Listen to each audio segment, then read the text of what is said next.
আমার প্রিয় পঞ্চম শ্রেণীর শিক্ষার্থীরা, আগ্রাবাদ বালিকা বিদ্যালয় কর্তৃক আয়োজিত অনলাইন ক্লাসে সবাইকে শুভেচ্ছা জানাচ্ছি। আশা করছি তোমরা সবাই ভালো আছো, সুস্থ আছো এবং বাসায় সবাই নিরাপদে আছো। আজকে আমরা কি করবো বলো তো দেখি। আজকে আমরা পড়বো বাংলা পাঠ, অর্থাৎ আমাদের আজকে পাঠ্য বিষয় হচ্ছে বাংলা। এবং বাংলায় আমরা এমন একটা বিষয় নিয়ে আজকে পড়বো, অর্থাৎ আমাদের এই যে মার্চ, এখন কোন মাস? মার্চ মাস, তাই না? এই মার্চ মাসের সাথে কিন্তু এটা সম্পর্কিত। যেমন মার্চ মাসে কি হয়েছিল বলো? 26শে মার্চ 1971 সালে 26শে মার্চ কি হয়েছিল? আমাদের মহান মুক্তিযুদ্ধ হয়েছিল। এই মুক্তিযুদ্ধে যারা অবদান রেখেছে, অর্থাৎ বীরের মতো যুদ্ধ করে যারা শহীদ হয়েছে, তাদেরকে আমরা বলি কি? বীরশ্রেষ্ঠ। সেই বীরশ্রেষ্ঠদেরকে নিয়ে আজকে আমরা একটা পাঠ দেখা যাক, তোমরা বলতে পারো কিনা আজকে আমাদের পাঠ কি হতে পারে। তাহলে আমরা পাঠে তো প্রবেশ করবো, তোমরা চিন্তা করো। তার সাথে সাথে আমরা কিছু ছবিও দেখে নিই, অর্থাৎ মুক্তিযুদ্ধের সাথে সম্পর্কিত কিছু ছবি, বীরশ্রেষ্ঠদের সম্পর্কে কিছু কথা আজকে আমরা জানবো। তাহলে আজকে এই ছবিগুলোতে আমরা কি দেখতে পাচ্ছি দেখতে বলো তো। এখানে 7জন মুক্তিযুদ্ধের বীরশ্রেষ্ঠের ছবি দেখতে পাচ্ছি। এই 7জন বীরশ্রেষ্ঠদের নাম কি তোমরা বলতে পারবে? 7জন বীরশ্রেষ্ঠ কে কে? যেমন কে কে আছে? বীরশ্রেষ্ঠ রুহুল আমিন, বীরশ্রেষ্ঠ মুস্তফা কামাল, বীরশ্রেষ্ঠ হামিদুর রহমান, বীরশ্রেষ্ঠ মতিউর রহমান, তারপর বীরশ্রেষ্ঠ মুহিউদ্দিন জাহাঙ্গীর, এছাড়া আছে বীরশ্রেষ্ঠ নূর মোহাম্মদ শেখ এবং বীরশ্রেষ্ঠ মুন্সি আব্দুর রউফ। এই 7জন বীরশ্রেষ্ঠের ছবি এখানে দেখতে পাচ্ছি। তাছাড়া আমরা এখানে দেখতে পাচ্ছি আর কার ছবি দেখে বলো তো? বীরশ্রেষ্ঠ নূর মোহাম্মদ শেখ এবং বীরশ্রেষ্ঠ মুন্সি আব্দুর রউফের ছবি দেখতে পাচ্ছি। এবং এই সাথে সাথে আমরা কিছু মুক্তিযুদ্ধের ছবি দেখতে পাচ্ছি। কি কি দেখতে পাচ্ছি? এই যে আমাদের মুক্তিযুদ্ধে যারা অসামান্য অবদান রেখেছে, তাদের সাথে সাথে অর্থাৎ আমাদের দেশকে রক্ষা করার জন্য যে আবার বৃদ্ধ বনিতা সহ যে দামাল ছেলেরা যুদ্ধ করেছিল, তাদের ছবিও আমরা এখানে দেখতে পাচ্ছি। মুক্তিযোদ্ধাদের ছবি দেখতে পাচ্ছি। এই যে ওদের মুক্তিযোদ্ধাদের শপথে, অর্থাৎ তারা যে যুদ্ধ করবে এদের ছবি দেখতে পাচ্ছি। এখানে একটা ছবি দেখতে পাচ্ছি যারা একদম যুদ্ধক্ষেত্রে গিয়ে যুদ্ধ করেছে। দেখো এখানে মুক্তিযোদ্ধাদেরকেও দেখা যাচ্ছে। তার সাথে আমরা এখানে 1971 যে 16 ডিসেম্বর দেশটি স্বাধীন হয়, অর্থাৎ বীরশ্রেষ্ঠদের অবদান, তার সাথে আমাদের 30 লক্ষ শহীদের রক্তের বিনিময়ে আমাদের দেশটি স্বাধীন হয়েছে। তার এখানে এই মুক্তির ছবিগুলো দেখতে পাচ্ছি। অর্থাৎ 1971 সালে 16 ডিসেম্বর আমাদের মহান বিজয়, সেই দুটো ছবিও কিন্তু এখানে দেখা যাচ্ছে। দেখেছো এখানে একটা সবুজের মাঝে লাল বৃত্ত, তার মধ্যে একটা আছে কি? হলুদ রঙের বাংলাদেশের মানচিত্র ছবি এখানে আছে। এখানে বিজয়ের ছবিগুলো দেখতে পাচ্ছি। তাহলে এর মধ্যে থেকে আজকে আমরা আমাদের পাঠ ঘোষণা করতে পারি। আজকে আমাদের পাঠ কি হতে পারে দেখি বলো তো। বীরশ্রেষ্ঠদের কথা যেহেতু বলছি, তাহলে আজকে আমাদের পাঠ কি হতে পারে? আমরা ছবিগুলো একটু তুলে নিই। ছবিগুলোর সাথে সাথে আমরা পেয়ে যাব আজকে আমাদের পাঠ কি হতে পারে। আজকে আমাদের পাঠ কি? বীরের রক্তে স্বাধীন এ দেশ, তাই না? তাহলে আজকে আসো আমরা বই নিয়ে বসে পড়ি। তার সাথে আমরা কি করব? এই যে বীরশ্রেষ্ঠদের সম্পর্কে জানবো, তাদের সম্পর্কে আমরা আত্মত্যাগের কথা বলতে পারবো। তারপরে তাদের সাহসিকতা সম্পর্কে জানবো, মুক্তিযুদ্ধে যে তারা অসামান্য অবদান রেখেছে সে সম্পর্কে জানবো। তারপর আর কি পারবো বলতে বলতে দেখি। এই পাঠের মূল বিষয়গুলো তো আমরা সহজে আয়ত্ত করতে পারবো। তার সাথে সাথে আমরা সমার্থক শব্দ, বিপরীত শব্দ, শব্দার্থ জানবো, সমার্থক শব্দ জানবো, বিপরীত শব্দ জানবো, একপদের প্রকাশ জানবো। তারপর কি পারবো? যুক্তবর্ণ বিভাজন করতে পারবো। এছাড়া সাধু চলিত রূপ, তারপর প্রশ্নোত্তরীকরণ, এগুলো সম্পর্কেও জানবো। আর কি আছে বলতে থেকে কি আসে? বিরাম চিহ্ন, সেগুলো সম্পর্কেও আজকে আমরা জানবো। তাহলে আজকে আমাদের পাঠের মূল বিষয়গুলো এখানে চলে এসেছে। যে বীরশ্রেষ্ঠ নূর মোহাম্মদ শেখের পরিচয় ও সাহসিকতা সম্পর্কে আমাদের শিক্ষার্থীরা বর্ণনা দিতে পারবে। মুন্সি আব্দুর রউফের পরিচয় ও বীরত্বের বর্ণনা দিতে পারবে। মুক্তিযুদ্ধের রুহুল আমিনের আত্মত্যাগের কথা জানতে পারবে। এবং এই পাঠ সংক্রান্ত শব্দার্থ, বিপরীত শব্দ, একপদের প্রকাশ, সমার্থক শব্দ, এগুলো সম্পর্কেও জানতে পারবে, বলতে পারবে এবং পরীক্ষায় সঠিক উত্তরটি দিতে পারবে। তাহলে আসো আজকে আমরা আমাদের মূল পাঠ শুরু করি। আমাদের মূল পাঠ হচ্ছে কি, বীরের রক্তে স্বাধীন এ দেশ। দুরন্ত এক কিশোর, নাম নূর মোহাম্মদ শেখ। আমরা কিছুক্ষণ আগে নূর মোহাম্মদ শেখের ছবি দেখেছি না? বাবা মায়ের একমাত্র সন্তান, নাটক, থিয়েটার আর গানের প্রতি তার প্রবল অনুরাগ। কিশোর বয়সে হঠাৎ করে তার বাবা মা মারা গেল। বদলে গেল তার জীবন। যোগ দিলেন পিআর অর্থাৎ ইস্ট পাকিস্তান রাইফেলসে। সময়টি 1971 সালের 5 সেপ্টেম্বর, যশোরের পাকিস্তানি ছুটিপুর ক্যাম্প। তাহলে কোন সময়ের কথা বলা হচ্ছে? 1971 সালের 5 সেপ্টেম্বরের কথা বলা হচ্ছে। একটু দূরে গোয়ালহাটি গ্রামে টহল দিচ্ছিলেন 5 মুক্তিযোদ্ধা। এদের নেতৃত্বে ছিলেন ল্যান্স নায়ক নূর মোহাম্মদ শেখ। পাকিস্তানি সেনারা টের পেয়ে যায় মুক্তিযোদ্ধাদের অবস্থান। রাজাকারদের সহায়তায় 3 দিক থেকে পাকিস্তানি সেনারা তাদের ঘিরে ফেলে, কিন্তু মুক্তিযোদ্ধারা দমবার পাত্র নন, অর্থাৎ মুক্তিযোদ্ধাদেরকে দমন করা যাবে না। এই দলের মধ্যে ছিলেন অসীম সাহসী মুক্তিযোদ্ধা নান্নু মিয়া। তাহলে অসীম সাহসী মুক্তিযোদ্ধাটার নাম কি? নান্নু মিয়া। কিন্তু প্রতিপক্ষের একটা গুলি এসে লাগে তার গায়ে। তাহলে কি প্রতিপক্ষ কারা?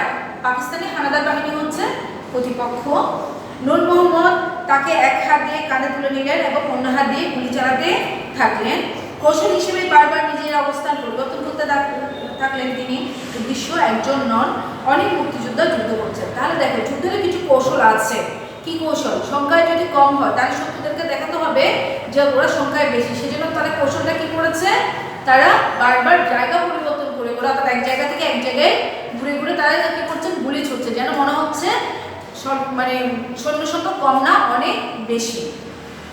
উদ্দেশ্য একজন নন, অনেক মুক্তিযোদ্ধা যুদ্ধ করছেন। শত্রুদের এরকম একটা ধারণা দেওয়া। সংখ্যায় কম বলে সহযোদ্ধাদের নির্দেশ দিলেন পিছিয়ে গিয়ে অবস্থান নেই। তাহলে কি করলেন?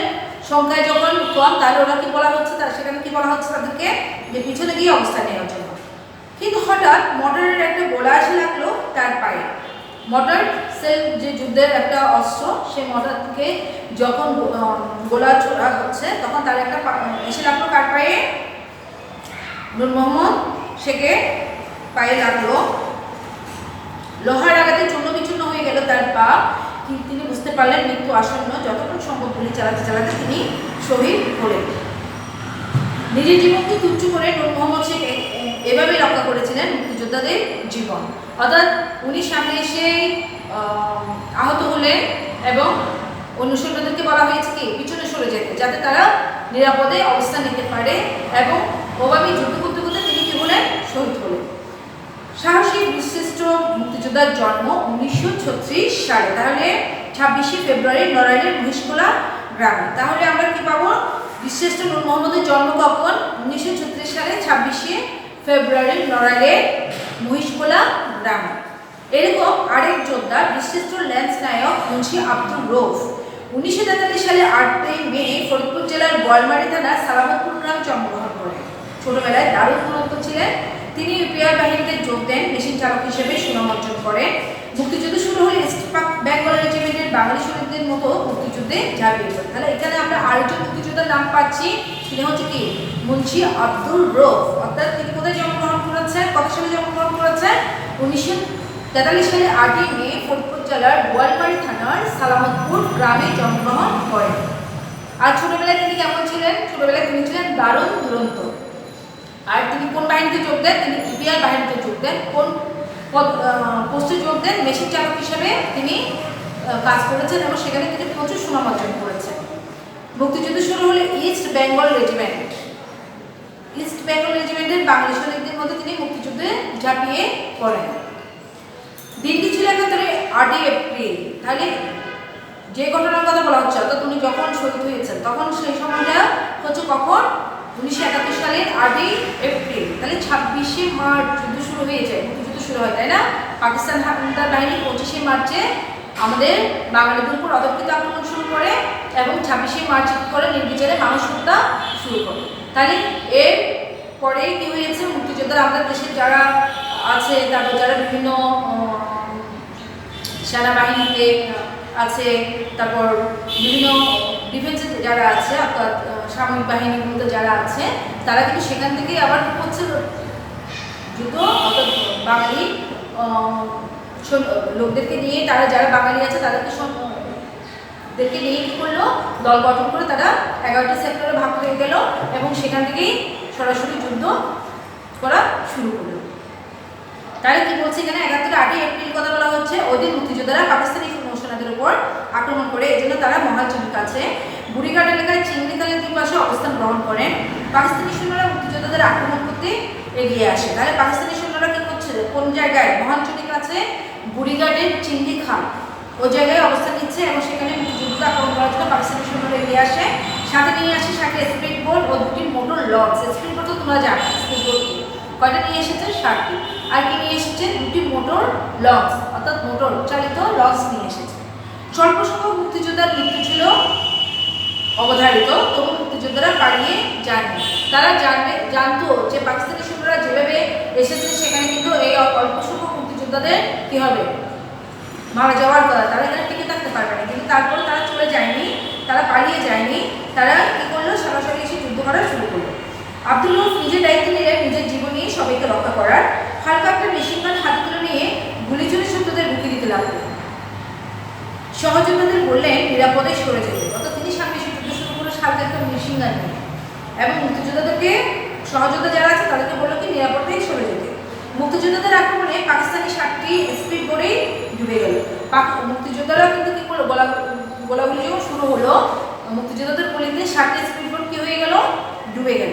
বাকি লঞ্চগুলো থেকে গুলি চলতে চলতে তারা পিছু করতে লাগলো। এরকম মুহূর্তে হঠাৎ একটা গোলা এসে পড়লো তার উপর, কার উপর, শ্রেষ্ঠ মুন্সি আব্দুল রউফের উপরে একটা গোলা এসে পড়লো। তিনি শহীদ হলেন। বীরের রক্তস্রোতে রঞ্জিত হলো মাটি। তাহলে এই কথাটা দেখো, অনেক গুরুত্বপূর্ণ একটা কথা। বীরের রক্তস্রোত অর্থাৎ কি, এই যে 7 জন বীরশ্রেষ্ঠ, তার মধ্যে উনি একজন অন্যতম একজন বীরশ্রেষ্ঠ হচ্ছে বীরশ্রেষ্ঠ মুন্সি আব্দুল রউফ।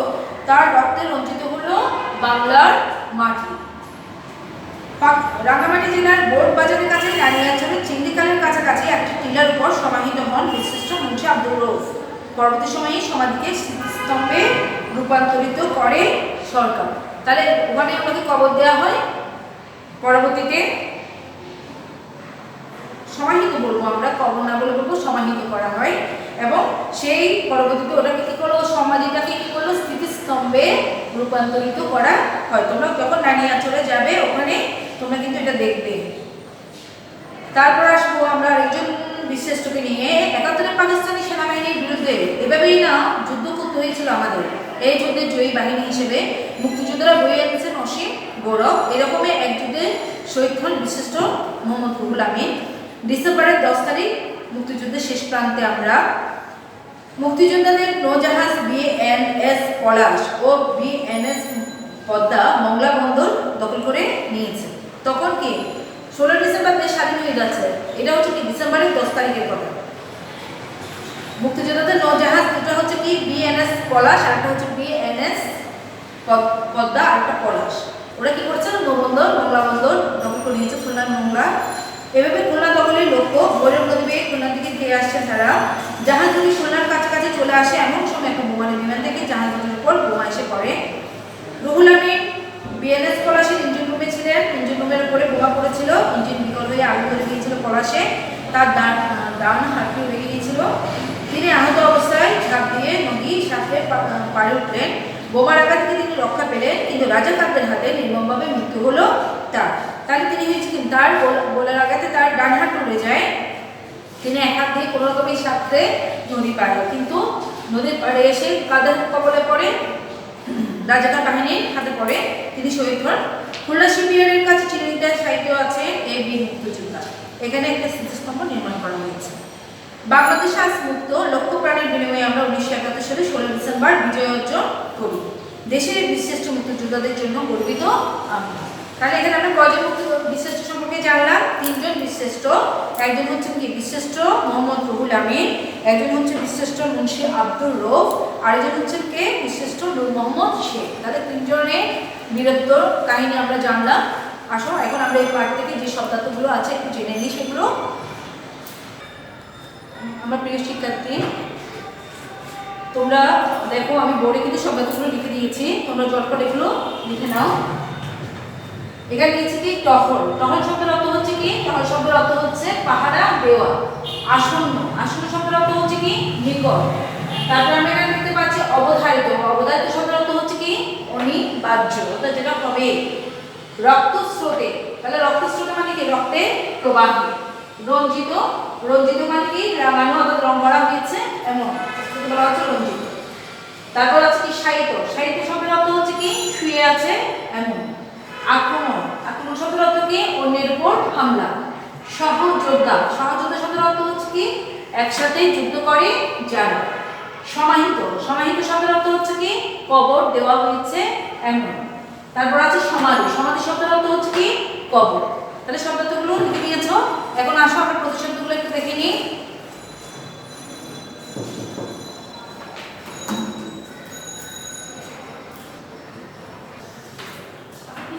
আমার প্রিয় শিক্ষার্থীরা, আমরা সমার্থক শব্দতে চলে এসেছি, তোমরা একটু ঝটপট লিখে নাও।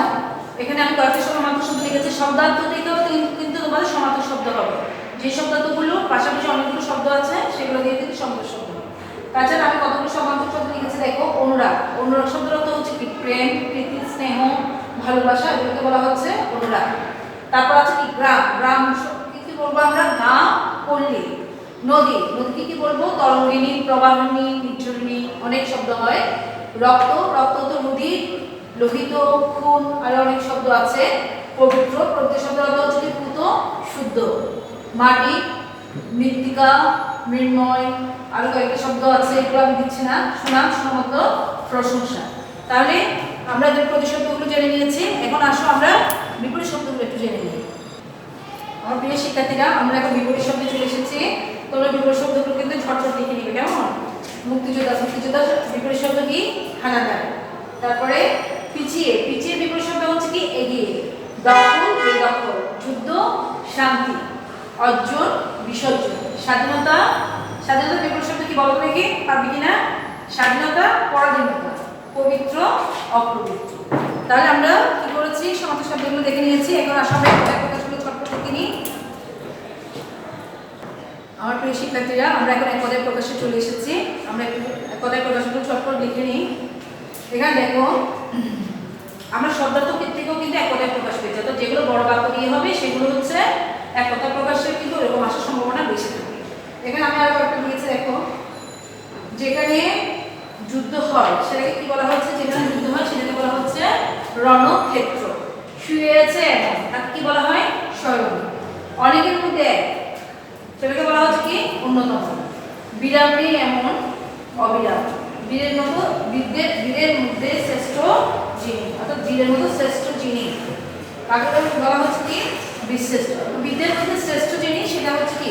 আমি এটার মধ্যে দিই, বীরের মধ্যে শ্রেষ্ঠ যিনি, তাকে বলা হচ্ছে কি? বীরশ্রেষ্ঠ। তোমরা তাহলে ঝটপট লিখে নাও। আমি তোমাদেরকে আবারও বলছি যে এক কথায় প্রকাশগুলো কিন্তু শব্দার্থ যেগুলো বড় করে আছে সেগুলো থেকেও কিন্তু এক কথায় প্রকাশ আসে। তাছাড়া যেগুলো বাড়তি আছে সেগুলো অবশ্যই করবে, ঠিক আছে? তাহলে যুক্ত বর্ণনা আমরা একটু দেখে নিই।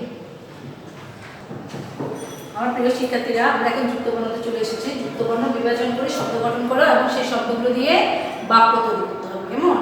পরীক্ষায় আমি তোমাদের আগের ক্লাসগুলো তো ওভাবে দেখিয়েছি যুক্ত বর্ণ বিভাজন করে কিভাবে শব্দ গঠন করবে এবং তা বাক্যে নিয়ে যাবে। আমি এখানে লিখেছি লয়ে ক। লয়ে ক কি হবে? ল যোগ ক। এখানে অবশ্যই একটা হস্ত চিহ্ন দিতে হবে। তাহলে কি হতে পারে? স্বল্প, অল্প, ওটা দিয়ে তোমরা একটা বাক্য তৈরি করবে। তারপর শয়ন, নতুন সহযোগ ন, তাহলে শয়ন, তাহলে কি হতে পারে? কৃষ্ণচূড়া, তাহলে কাছে কাছে কৃষ্ণচূড়া ফুল ফুটে আছে, এভাবে দিতে পারো। তারপর দন্তস্বয়ে ব, দন্তস্বযোগ ব, যে কে আছে? স্বর। স্বরও হতে পারে, স্বদেশ হতে পারে। স্বদেশ দিয়ে তোমরা একটা বাক্য তৈরি করে দিবে। স্বদেশ, আমাদের স্বদেশ বাংলাদেশ, এভাবে বলে দিতে পারবা। তারপর আছে তয়ে ম, ত যোগ ম, তাহলে কি বলবে? আত্মীয়। যুক্তবর্ণগুলো কিন্তু বারবার একই যুক্তবর্ণ বারবার আসবে। তোমরা কি করবে? এই চ্যাপ্টারের মধ্যে যে যুক্তবর্ণগুলো আছে নতুন পাবে, সেই যুক্তবর্ণগুলো কিন্তু আলাদা করে রাখবে, কেমন? আলাদা করে লিখে রাখবে যাতে তোমরা পরীক্ষায় খুব তাড়াতাড়ি করতে পারো সেটা। তারপর আছে তোদের শয়ে ত, তোদের সহযোগ ত, কি আছে? অস্ত। অস্ত দিয়ে তোমরা বলবে সূর্য পশ্চিম দিকে অস্ত যায়। তারপর আছে তোদের নয় ত, তোদের ন যোগ ত, কি আছে? শান্ত। তাহলে শান্ত দিয়ে দিতে পারো, অশান্ত দিয়ে দিতে পারো, যুদ্ধের সময় দেশ অশান্ত ছিল, এরকম করে দিতে পারো। তাহলে তোমরা কি করবে? যুক্ত বর্ণগুলো কিন্তু আলাদাভাবে চ্যাপ্টার ওয়াইজ কি করবে? খাতায় অবশ্যই লিখে রাখবে, কেমন? তাহলে আসো আমরা এখন একটু মূল্যায়নে চলে যাবো। আমার প্রিয় শিক্ষার্থীরা, আমরা এখন মূল্যায়নে চলে এসেছি। আমি মূল্যায়নে কিছু প্রশ্ন দিয়েছি, দেখে তোমরা ঝটপট এর উত্তর দিতে পারবে কিনা? অবশ্যই পারবে, যেহেতু আমরা ক্লাস করেছি পারবে। যেমন দেখুন দিয়েছি 6 9 এই যুক্তবর্ণ বিভাজন কি? যুক্তবর্ণ বিভাজন করলে কি পারবে? মূর্ধন্য ষ যোগ মূর্ধন্য, তাহলে কি হয়ে গেল? উষ্ণ। তারপর পাবো বিদ্যের মধ্যে শ্রেষ্ঠ যিনি, তাকে এক কথায় প্রকাশ কি বলবে? বিদ্যের মধ্যে শ্রেষ্ঠ যিনি, তাহলে কি হবে? ফলত দিক কি হবে? বীরশ্রেষ্ঠ। এর মধ্যে আছে সুনাম, সুনাম শব্দের প্রতিশব্দ কি? সুনাম, সুনামের প্রতিশব্দ হচ্ছে প্রশংসা। তারপর পাচ্ছি বাঙালি, বাঙালি শব্দের বিপরীত শব্দ হচ্ছে কি? বাঙালি, অবাঙালি। আমরা এখানে আরেকটা প্রশ্ন নিয়েছি, মুন্সি আব্দুর রব কত সালে কোথায় জন্মগ্রহণ করেন? দেখে বলতে পারো কিনা মুন্সি আব্দুর রব কত সালে কোথায় জন্মগ্রহণ করেন? 1943 সালে 8ই মে ফরিদপুর জেলার বোয়ালমারী থানার সালামতপুর গ্রামে জন্মগ্রহণ করেন। এখন তোমরা ঝটপট বাড়ির কাজটা দেখে নাও। বাড়ির কাজে আমরা কি দিব? বাড়ির কাজে আমরা এই চ্যাপ্টার থেকে যতগুলো আমরা নতুন নতুন শব্দ পাবো সেই শব্দগুলোর অর্থ বের করব, তার সাথে ওই যে সেই শব্দগুলোর বিপরীত শব্দ লিখবো এবং তার সাথে সমার্থক শব্দটাও পাশে লিখে রাখবো, কেমন? আর এক কথায় প্রকাশগুলো তো আমরা আলাদা করে লিখবো, এটাই হলো বাড়ির কাজ। আর তোমরা এই চ্যাপ্টার থেকে কি করবে? বিরাম চিহ্নগুলো দেখে নিবে। বিরাম চিহ্ন আছে, প্রশ্ন তৈরিকরণ আছে, সাধুচলিত, সাধুচলিত তো তোমরা পারবে। এই যে গিয়েছিলাম, গিয়েছি, এরকম সাধুচলিত রূপ আছে, আর অধিক বর্তমান ভবিষ্যৎ আছে, সেগুলো একটু ভালো করে দেখে নিবে। তাহলে বাড়ির কাজ কি থাকবে তোমাদের? বাড়ির কাজ থাকবে এক কথায় প্রকাশ, প্রতিশব্দ, শব্দার্থ, বিপরীত শব্দ। এগুলো তোমরা এই চ্যাপ্টারের উপর যেগুলো আছে সেগুলো খাতায় অবশ্যই নোট করবে এবং সেটাই তোমাদের বাড়ির কাজ থাকবে। এটা স্কুল খোলার পরে আমি দেখে নিব, ঠিক আছে? তাহলে আগামী ক্লাস দেখার শুভেচ্ছা জানিয়ে আমি আজকের ক্লাস এখানে শেষ করছি। ধন্যবাদ সবাই।